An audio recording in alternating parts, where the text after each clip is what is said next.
ইতালিতে জমে উঠেছে ঈদ বাজার। প্রবাসী বাংলাদেশিরা ছুটছেন তৈরি পোশাকের দোকানগুলোতে।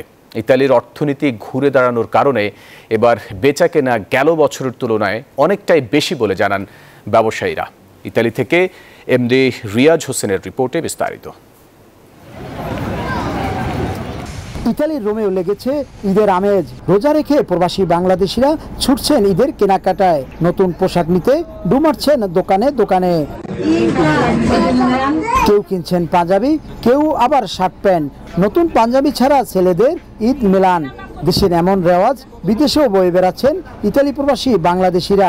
বিক্রেতারা বলছেন এবারও বিক্রি ভালো পাঞ্জাবির। আমরা প্রতি বছর ঈদের নামাজ পড়ার জন্য পাঞ্জাবি একটা ঈদে আমাদের লাগে, তো ওই তুলনামূলকভাবে আমরা এবারে কেনাকাটা করেছি।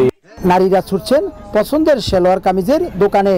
শাড়ি, লেহেঙ্গা, থ্রি পিস আর গহনার সবগুলোতেও বাড়ছে ভিড়। কেনাকাটা করতে হবে, যেহেতু বাচ্চা আছে, তো সবার জন্যই আল্লাহর রহমতে কেনাকাটা করলাম।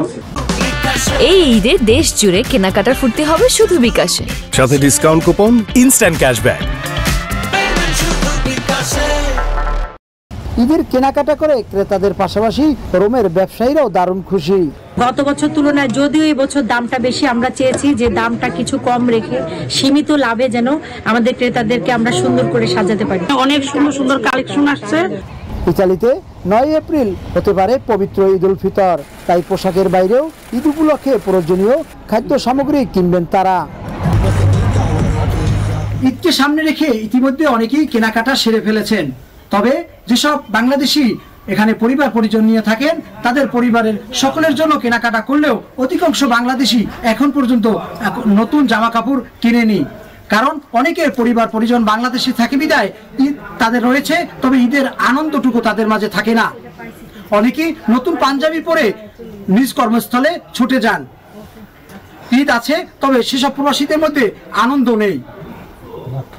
ঈদের বাজার ঘুরে রোমের তর্পিনাতারা থেকে রিয়াজ হোসেন, নিউজ 24।